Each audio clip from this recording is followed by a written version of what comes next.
course, our body here in this hotel has different organs. In the other rooms, you see there's an exhibition in the next room. It's already growing, and there's a place for children, and there are great stalls outside which will increase in the next days, and we have time together. There will be parallel programs, and maybe there will be a lot of spontaneous changes in the program. We will announce them as immediate as possible. Dr. Nieder will be part of the panel discussion in this afternoon again, and yeah, now a short announcement. My short announcement is that if you go to the last page of the booklet that we gave you, there is an after party at 7 p.m. on the 3rd of April. And we would really appreciate if you can sign it up if you want to join this after party in your coffee break today and lunchtime. So before lunch, the people who would like to join this after party should come, okay? And then another announcement, a reminder is that tonight there is concert at 8 o'clock. So it will be the same place? Yes, same place. So hope all of you would come. Yeah, tonight there will be a concert with her, with Drukmunja. We are looking forward to this special concert. So there's a, yeah, empowering means this is Dr. Anastasia Holečko. Many of you know her. She's doing a great project in our family. She is responsible for the former TTM journal, now Sova Rigpa journal. And now we have another very, very little baby. I think it's 6 months. It's in the 6th month. And she will speak about that. Dear participants of the Congress, so we have already the entertainment program and scientific program, and as we try to improve the quality of the Congress and the standard of the Congress each year, so we came up with the idea that it should actually have a publication, because there are so many great presentations, so many scientists and researchers from different countries come from all over the world, and it would be a pity not to preserve it in some way. So from this Congress on, we will have a Congress publication where we collect all the articles, all the publications, from the presentations on this Congress, and we will make it ready for the next Congress. So if you are a speaker, a presenter, you are very welcome to send us an article. We will send you an invitation, of course, and a reminder. And we already have a deadline for the beginning of August for the articles, so to have enough time to do all the editorial work and the publishing process. And so that's our very little baby, which hopefully will grow and grow. Thank you. Thank you very much. I think this is very important. So there will be a publication of the Congress presentations, which will be published from Congress to Congress. So next Congress will be in Nepal. We will hear more about that later. And then you will have the publication of the last Congress. And I can already announce that we will have case reports and case studies in next Congress in Nepal. So it will be very effective. It will be a good opportunity to learn about cases from experts from various countries. And thank you. And you mentioned Marian already? Yeah. He will be responsible for the journal, for the publication of the Congress, and the speakers will have contact with him and send the publication. Yeah, thank you very much. So it's a good feeling not to be in a hurry, and we are on time. Yeah, I think it's 11. Wow, on time. Is it? It's amazing. Yeah? We need a bell, a mindfulness bell, like mindfulness. Something like that, to have a short moment. Now, I'm very happy to introduce the next speaker. And the next speaker is a highly respected teacher in the SCI community. He's specialized on pharmacology, and he has a deep interest in the process of the Drangsong group of translation, of working with texts in the field of Sowa Rigpa. And he's a Western medical doctor with a long experience in traditional Tibetan medicine. And I'm very happy to introduce now Dr. Alexander Abusov, Dr. Sasha Abusov, with his scientific interpretation of raw materials.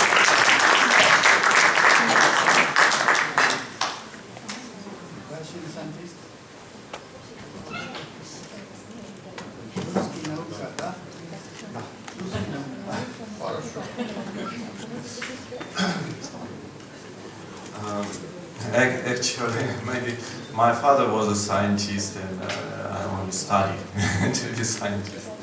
But for me it's surprising that I have now a presentation, give presentation, because before my presentation should be on the 3rd April, but something changed in the schedule.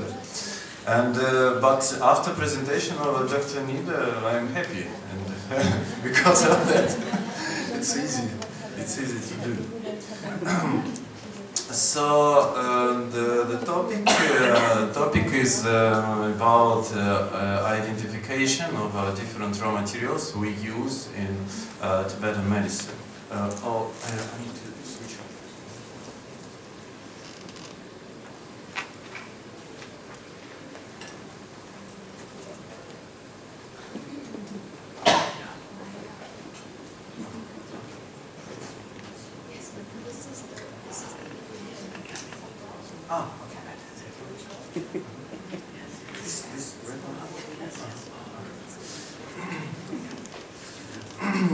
And scientific identification.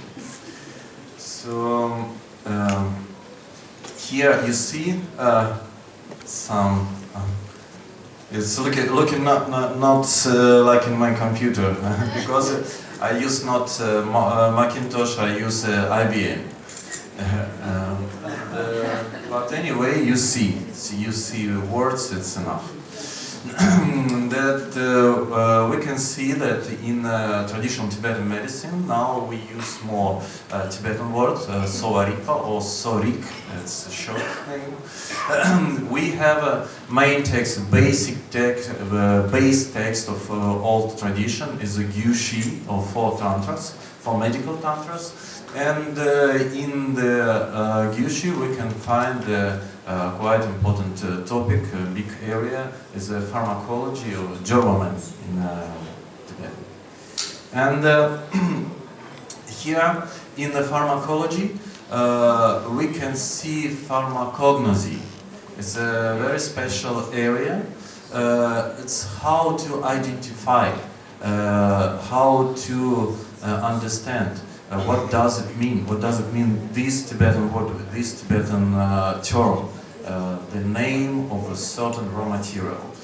By the way, Donatas Butkus is one of the greatest specialists in this topic, especially in this topic, is identification. And what is identification generally? As a determination of identity of 2 or more objects. That means we need to understand what does it mean, this Tibetan word. And here we say not about all Tibetan words, but especially about names of raw material. In Tibetan, a man min. And here we can find a lot of different names. Not only normal names that normally we can find maybe 2,500 different names of raw materials. For example, according to Sheltram, it's a very famous book on raw material in Tibetan medicine. But also we can find many synonyms. And I don't know how many names we can find. Maybe 10,000, maybe 50,000 different names if we will collect all names, Tibetan names, Sanskrit names, Chinese names. Also, we can find, we use names in our countries, that in In my country we use mostly Russian names, but not only. Also we have in Russia many different nations, and Buryatian names, Kalmykian names, Tatarian names, and so on and so on. Also, we can say now on our planet we have about 5,000 different languages. It's quite a lot. And in all these languages we can find different names. And then why we need to know what does it mean a certain name? Because if we know what does it mean, we can make medicine. For example, you can see here is a recipe quite famous one, Sedru Damane Joko, Sedru Dane. And we can see here in the recipe 5 different ingredients, 5 raw materials. And we should understand what does it mean. First one, Sendru, then Shinsa, Sugmel, Pipilin, and Gurgum. If we know what they does mean, in this case we can find these ingredients and put in the medicine and crush, and then we will have a powder that we can use for our patients. Here you see also different numbers, that it's a proportion how much we should take these ingredients. But here's the main question, what does it mean, Sendru, and so on. And here now, when we know, we can identify that Sendru means pomegranate. And of course, in the different cases, we use different kinds of pomegranate, different parts. Mostly we use fruit of pomegranate. In some tradition they use only seeds, in some other tradition they use seeds and bark of this fruit. And the Shinsa is a cinnamon. Also there are different kinds of cinnamon. Of course we use bark of this tree. And the Sugmel is green cardamom, Pipilin long pepper, and Gurgum. Mostly we use a safflower, and in some special cases we try to use very powerful substance, is a saffron. It's quite strong, but mostly we use a safflower. And then, if we know name, in this case, we can understand what kind of tastes and qualities we want to use. Because Tibetan name of certain raw material is not only name of plant or mineral or part of animal. It's a collection of different tastes and qualities. Taste and 6 tastes and 3 tastes after digestion, 8 potencies, 17 qualities, and also some special qualities that we can use in this case. And it's like a special area where we can find different identifications. Sometimes one name can mean different raw materials, different herbs.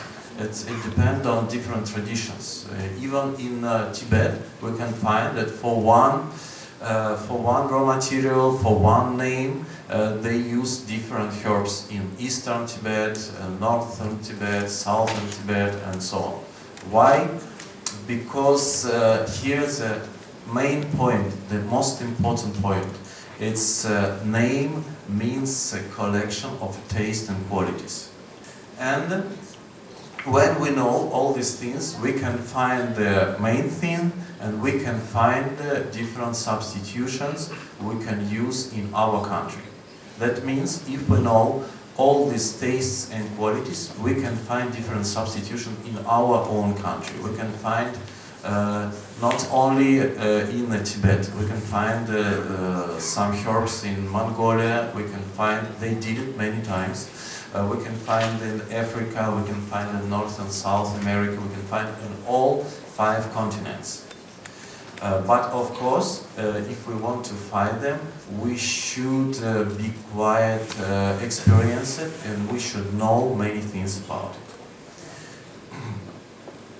So in old Tibetan tradition, we found a certain materia medica according to description and illustrations in the special books, special atlases. And what does it mean, description? That means we see botanical description of, for example, some herb. What kind of stem, what kind of root this herb has, what's the shape of flower, what shape and color of flower. And when we know this description, we can find a certain raw material. And of course, if we have a picture, our goal could be reached quite easy. And in modern Western botany, we should use correlation that between, from the point of view of modern Tibetan botany, we should use correlation between Tibetan name and modern Latin scientific name. Because if we know modern Latin scientific name, in this case, we can find description, botany scientific description of this herb or any other raw material, because many generations of Western scientists did this work. We need to only know this Tibetan name connected with what Latin name. And then, if we know Latin scientific name, in this case, we will find official local name that we use in our country normally, and then different folk and dialects names. This case, Latin name is like lingua franca for all botany system, Tibetan botany system, Western botany system, and so on. So, but sometimes we can find that for one herb we can find different Latin names. Why? Because different scientists found and described.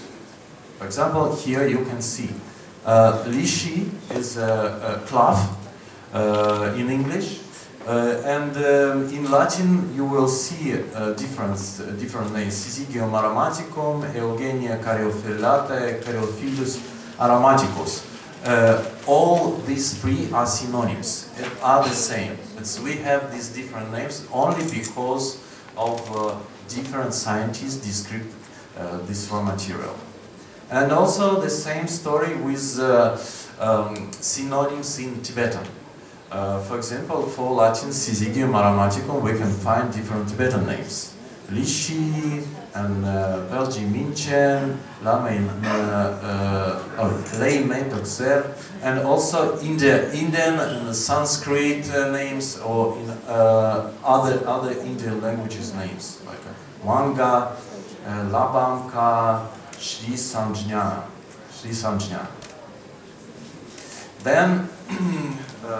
Then we will speak about connection between the name and the image.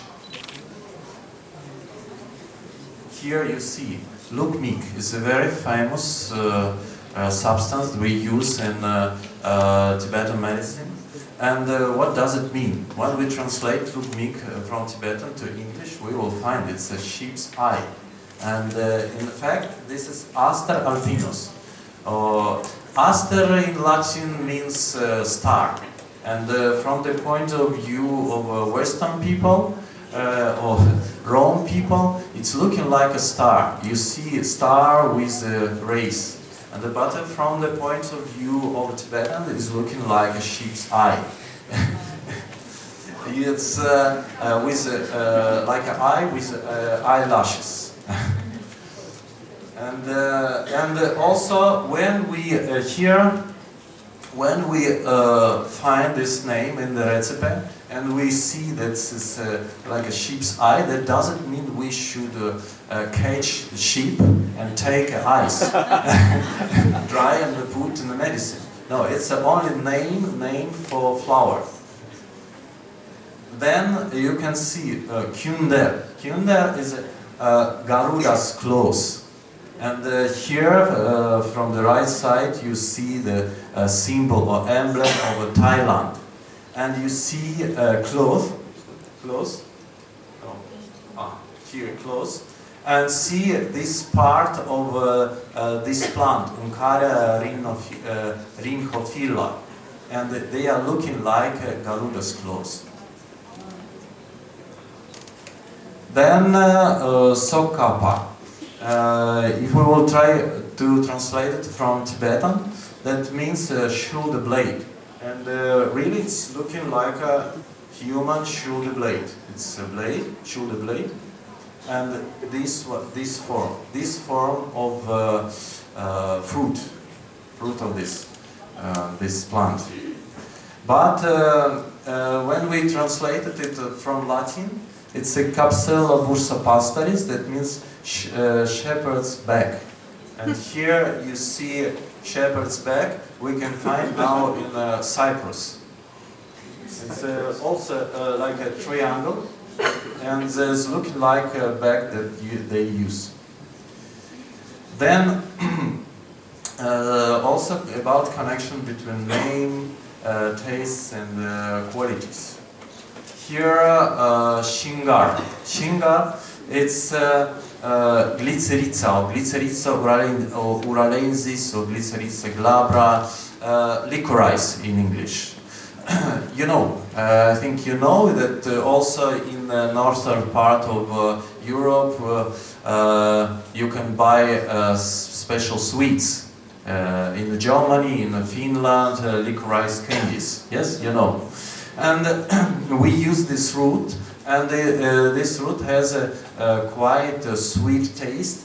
And Glycerica, when we translate it from Latin, we will get sweet root, but the same will be in Tibetan. Shingar means a sweet tree, something like that. So then, Gentiana algida or Pangyen, when we translate it from Tibetan, it's like a meadow ornament, because it's beautiful. It's beautiful, and we can find it in high mountains. Then also Sergi Metok. Here you see it's a golden flower when we translate it, and here you see Tibetan identification of this raw material. Herpetospermum pedunculosum. It's golden flower.